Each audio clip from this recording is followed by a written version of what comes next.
Golden State Media Concepts bring you Book Review Podcast, a haven for bookworms of all ages and the widest genres, from mystery to memoirs, romance to comedy, fantasy to sci-fi. If you love to read, this is a podcast for you. It's the Golden State Media Concepts Book Review Podcast.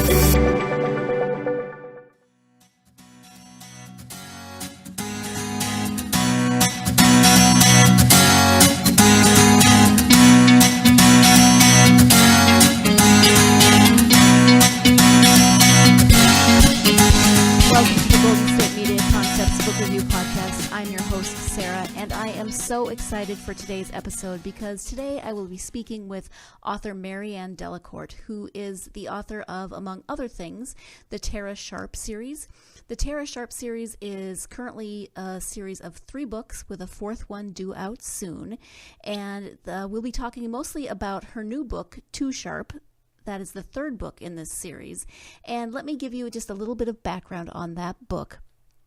According to the Tara Sharp website, Book 3 is amateur sleuth and reluctant aura reader Tara Sharp returns in a new adventure. This time she's looking after a difficult rock star in Bris Vegas, and it's not just him or his crazy fans she's got to look out for. There's danger and intrigue aplenty when you're playing with the shark of the music business. Tara Sharp is back again in this frightening foray into the music industry. Things are a bit hot for Tara Sharp in Perth, so she jumps at the chance to leave town when a music promoter offers her a gig looking after a difficult rock star who's performing in Brisbane. It's not Tara's usual line of work, but the money is good and she's a sucker for a backstage pass. Respite from her mother, with all her not-so-subtle hints about eligible young men and suitable jobs, is also a plus, as is the time and distance to resolve her mixed-up feelings about the men in her life. Arriving in Bris Vegas, Tara finds her hands full dealing with the bizarre habits of the artist, not to mention his crazy fans. She soon discovers that the music industry is more cutthroat than she could possibly have imagined, and that the promoter who hired her is in over his head. In her quest to level the playing field, Tara discovers that it can get very dangerous messing with the big boys. So again, that is a description of the 3rd book in the Tara Sharp series. That book is called Too Sharp. If you're interested in the rest of the books, the first one is called Sharp Shooter, the second one is called Sharp Turn, and there's a 4th book coming out sometime in the nearish future called Sharp Edge. I really loved this book, and I love the series as a whole. This book is, as I said, as the description said, a little bit different from the other 2 because instead of being in Perth, Tara is in Brisbane. So a little bit of background on the books as a whole, the series as a whole. Tara Sharp is Australian. She lives in Perth. I'm going to give you full disclosure and say I know very little about Australia, so I don't really know the geography as to where Perth is in relation to Brisbane. I'm going to be looking at a map here soon to find those things out. So she grew up in Perth, and the interesting thing about Tara is that she can read auras. She can see people's auras, and she can tell what's going on with people by the color of their auras. She can also feel intensity of emotions. So when she talks to people, she can read their auras. She can sense when they're lying, when they're stressed, when they're really happy, when they're calm, etc., by the color of their aura. So that's a really interesting aspect of these books. It gives them a little bit of a twist from your regular crime novels. The books are funny, they are lighthearted, but they're also full of warmth and really great relationships that are developing. When we first meet Tara in the 1st book, she knows that she has this ability, but it makes her feel like she's crazy. And so at the advice of her therapist, she's given the name of someone who can help her to learn how to use her abilities. She would like to just pretend or just make them go away, but since that's not possible, she goes to meet with this person who can then help her train and to use those abilities and to actually use them in her life to be a job. So eventually she becomes a private investigator. And that's where we see her in this 3rd book, where she is being hired to go to Brisbane and help this music promoter find out what's going on in his life, because there's all sorts of intrigue and mystery, as well as to look after this American rap star, Slim Sledge. So I like that it's not your average crime novel, because it does have this paranormal element to it. The way that Ms. Delacourt writes is that it just seems natural. It doesn't seem weird. It doesn't seem like it draws you out of the story. It just seems like, yes, this character happens to read auras, and that's how she is able to do so well in the work that she does. She has she takes a lot of risks. She's very impulsive, and as a character, she's very likable. She's got some men issues. You heard that little snippet that her mom is trying to get her interested in suitable young men. So she's far from perfect, which is the way I like my characters. She's quirky, she's funny, and she's surrounded by a cast of other characters who are just as quirky and funny and interesting as she is, whether or not they can read people's auras. So, as I said, that is a brief overview of the books for you. And right now we're going to take a quick break, but when we come back, we will be speaking with author Marianne Delacourt. So stay tuned, and I will be right back. Want to find out what movies to go see? Then check out the GSMC Movie Podcast. It's your ticket to the latest movies, whether it's a new blockbuster event, romantic, comedy, or action flick. This show has got it all covered. They talk some what to go see now, don't bother, what's hot on Netflix, and everything in between. That's gsmcpodcast.com/movie-podcast. When it's all about the movies, it has to be this new show. Don't forget to like them on Facebook and follow them on Twitter. Visit gsmcpodcast.com for more info.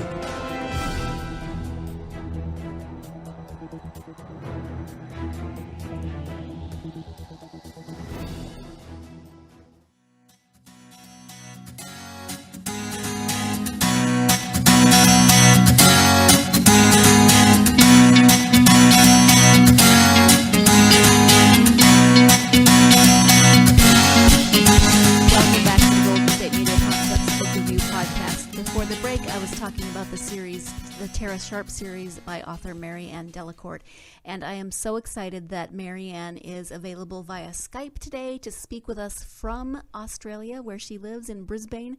And so without further ado, we are going to start with that interview. Hi Marianne, thank you so much for joining me. How are you? Hi Sarah, I'm really well, and thank you very much for having me. Great. So we're just going to jump right in. Would you like to tell my listeners a little bit about you?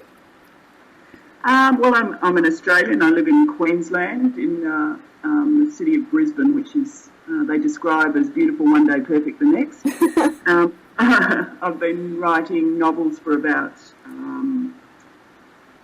15 years now, and in that time I've published 17 novels, of which some are the Tara Sharp series that I think we're going to talk about today. Yes, we are. And I really, really enjoy them. I like Tara as a character. She's fun. What made you what made you come up with the idea for Tara? Because she has some interesting abilities. It was actually a combination of things. I had been writing, I write a lot of science fiction, and I published quite a few novels for adult science fiction at that point, and I just finished this really big space opera called The Sentience of Orion, and it's taken 5 years out of my life and a lot of research, and because I don't have a science background. So I was just looking for a change, I think, and something set in the contemporary world rather than the far future. So that kind of started me thinking about what I'd like to write. I'm a big crime reader. I love crime.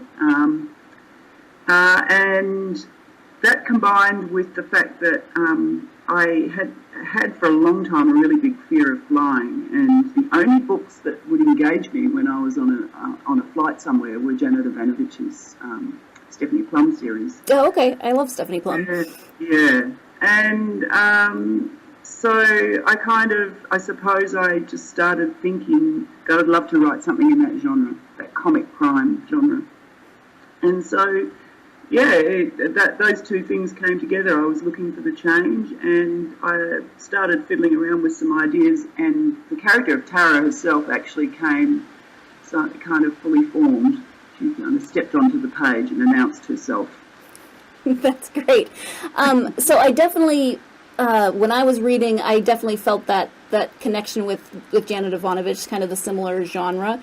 But where yours differs is that your main character, Tara, is, would you call her psychic? Or she's not really psychic, but she can see people's auras. And Yeah,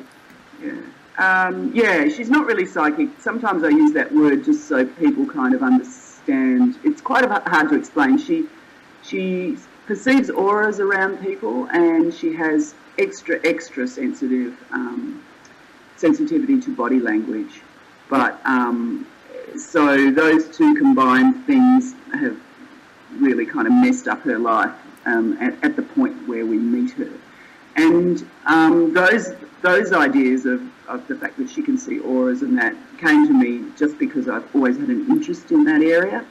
And I do remember as a high schooler, during our recess times, we used to sort of stand each other up against white doors and see if we could see each other's auras. And it just came back to me when I started thinking about writing this series. did you ever have any luck seeing someone else's aura? Well, I'm sure I remember at the time thinking that I did. Whether I did or not, I'm not sure. But yeah, I mean, I do think there's that kind of bleed of colour that you get if you stare at a person on a stark against a stark background, whatever that may be. But it was once I started researching it, there is actually quite a lot of literature out there about people that read or believe in auras and see auras and that kind of thing. So. Okay, that was actually going to be my next question, was what kind of research did you do about Tara's ability and being able to see auras? Well, there's of course an awful lot about body language or paralanguage, and some of the research has been discredited, but I think the reality is we don't really know. Mm-hmm. So I learned about micro expressions and the importance of proximity and what that says, how close you are to a person. And with auras, most of the literature out there tends to be from the New Age sphere, but I actually, saw a couple of websites where they had identified what colours meant. And what I am writing fiction, so what I did is I took some of the ideas that I read about and created my own colour chart. So, and then of course I had to keep a very detailed catalogue of it because a lot of the auras around people she sees are mixed auras and they have flashes in them or, speckles in them or things like that. So I've had to keep a really detailed catalogue so that I didn't get mixed up with who was what colour. I would imagine, because you do go into fairly good detail, and I like that you explain, which color means what and what that means to Tara. Yep. So, what's next for Tara?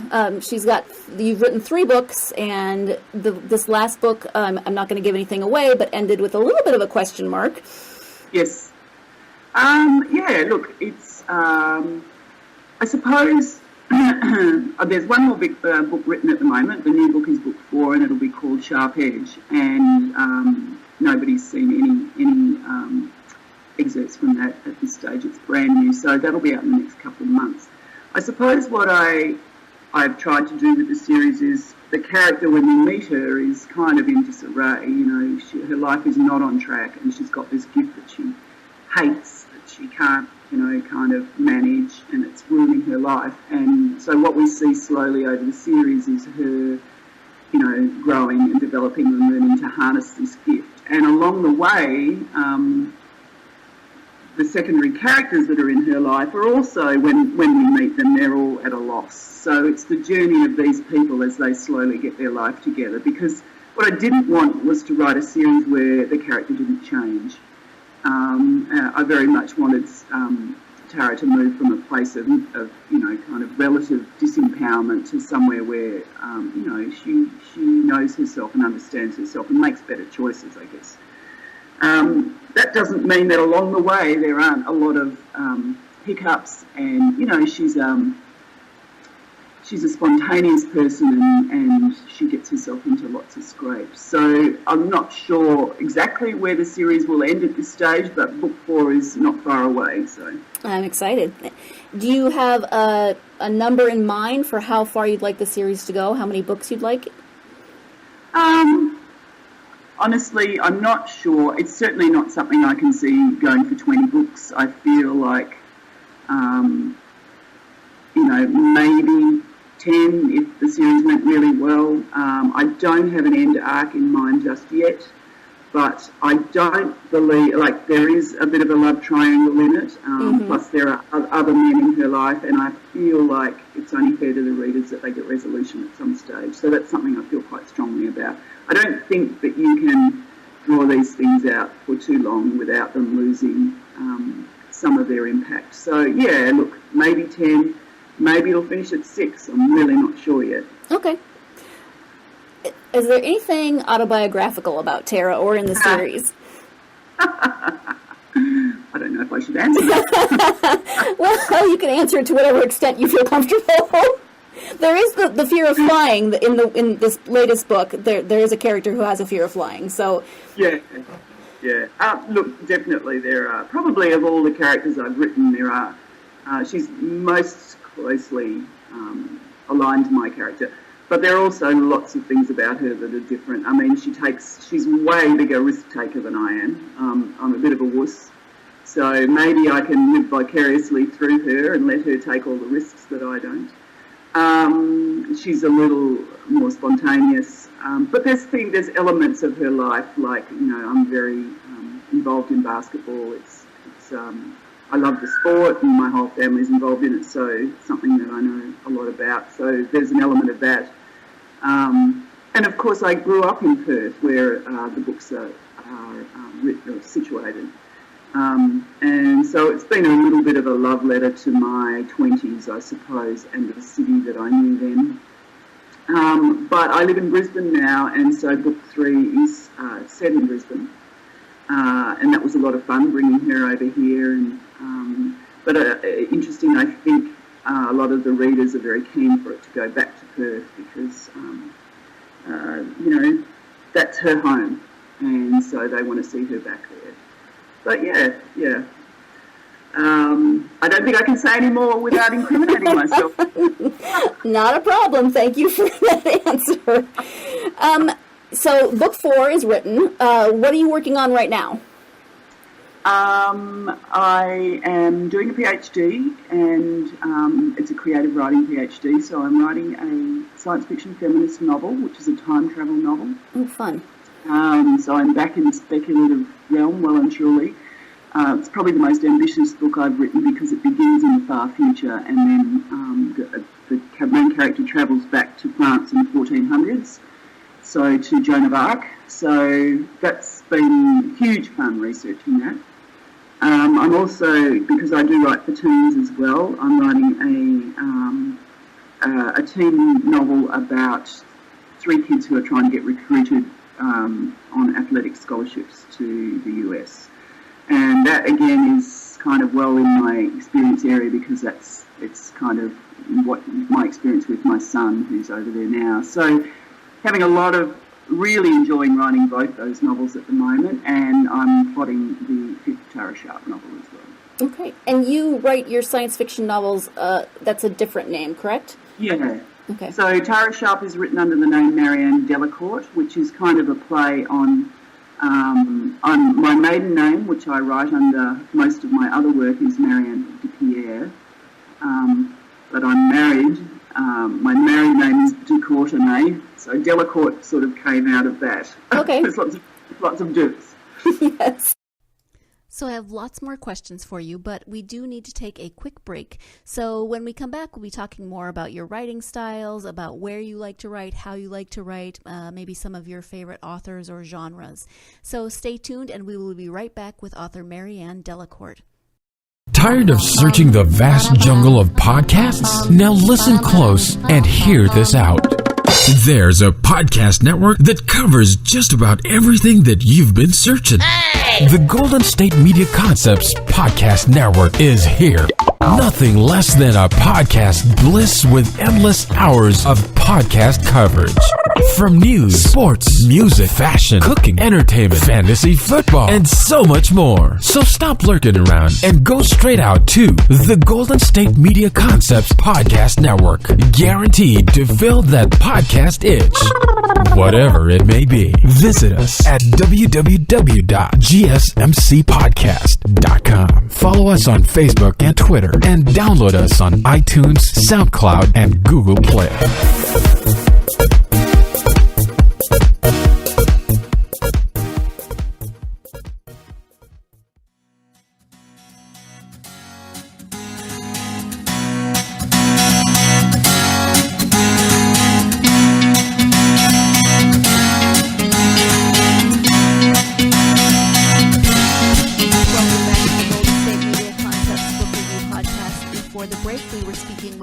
Marianne Delacourt about her series, her Tara Sharp series, as well as some of the other things she's been working on.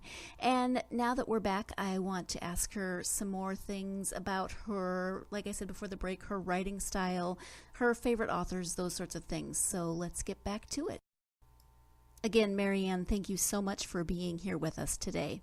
Do you have, when you write, do you have a certain place you like to write? Do you have a certain way you like to write? Do you keep a really strict schedule? How does that look for you? Yeah, I think, I started writing when I had young children, so I had to develop a routine of some sort. Otherwise, I didn't have a lot of available time. So I have, over the years, developed a pattern where I like to write in the morning. I start writing anywhere from 7 or 8 a.m. in the morning and go through till lunchtime. And then I find I'm tired. It's hard to write anything fresh then. So either I will be editing in the afternoon or I'll be doing other associated work. I try and do that 5 days a week. If I'm on deadline, sometimes I'll be doing it more. That's really my routine. I wake up in the morning. I don't know if other writers experience this, but I often wake up just as, you're coming, surfacing, and you're not actually fully awake. And all the plot problems and things that I've been having the day before suddenly jump into my mind, and I have this real moment of clarity before I properly wake up. And it's just an amazing thing. It's like the subconscious has been working on it all night. And I get up and get to start writing quickly, and before I lose it all, before I forget what I think I've thought. It's quite. I've learned a lot over the years to trust that my mind will work out any issues I have if I just let it. That's great. It's really, it's quite an interesting thing. What I do find now, though, as I'm an older writer, is that I used to be able to hold all the details of a 4-book series in my head, and now I find that I have to write a lot more things down. I don't have the memory. My memory just seems to be so overly full all the time. Well, you've got a lot to keep track of. Do you read a lot? Do you have favorite authors and genres? Yeah, look, I obviously have been reading all my life. I tend not to, at the moment, I go through periods where my reading tastes change a lot. Like I find at the moment I enjoy crime or even romance at the moment, whereas a few years ago all I read was science fiction space opera, and then there was a period where all I read were historical novels. But at the moment, I'm Tana French, who is a British crime writer. It's one of my favourites. Mm-hmm. I like a lot of Spartan Noir writers, Val McDermid, Stuart McBride. And I'm just reading some comic crime at the moment too. So, it changes all the time. I'm also, because I'm doing my PhD, reading an awful lot of non-fiction. Mm-hmm. And a lot of it's about Joan of Arc. I've got thousands of books about Joan of Arc. Oh, wow. And also there's Yolande of Aragon and Christine de Pizan, who are two characters that period that I'm researching as well. So I've got a lot of books around them. Okay. That sounds really interesting.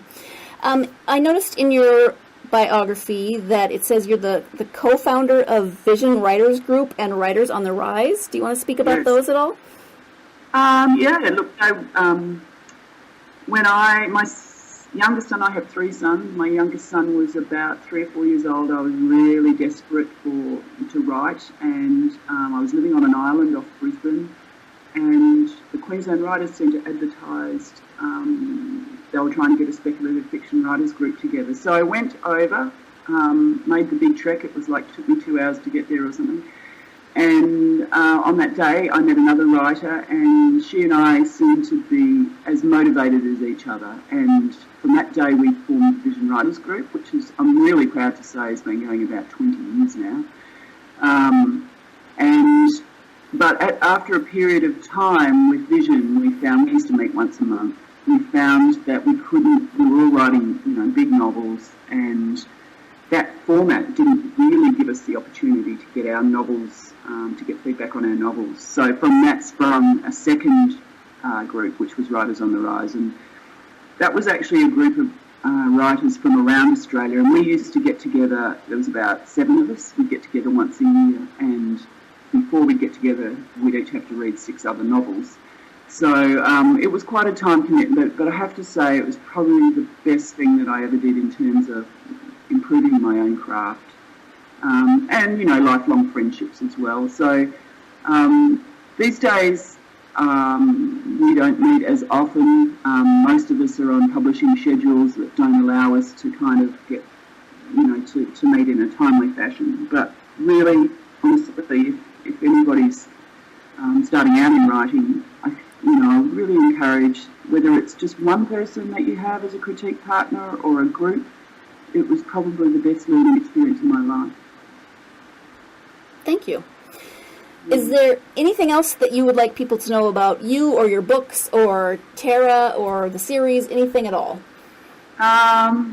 Well, I guess I'd like to say, if you're at all interested in anything I've said today, my website's www.mariannedepierre.com, and 12th Planet Press are the ones who are publishing the Tara Sharp series. So go check out their website, because they publish a lot of great science fiction with a or speculative fiction with a feminist slant. They have some really top quality stuff there.